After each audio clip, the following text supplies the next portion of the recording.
കാല സ്വരൂപൻ ശ്രീ പരമേശ്വരൻ നീ വരണേ വേദവതി ശാപത്തിൻ കഥ ഇന്നുരിയാടാൻ വരവേ കിടണേ പമ്പി കണ്ട പതറിയ കഥയിൽ ഇതറിയ ശാപം ഇനി മൊഴിയട്ടെ ഞാനൊരു ഭാവം പലകില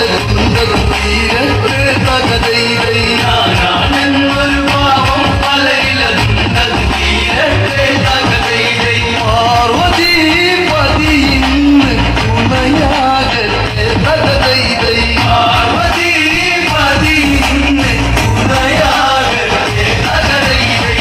ബ്രഹ്മൻ പണി തീർത്തഴകാലെ പണ്ടേ തീർത്തി പരത്തിയ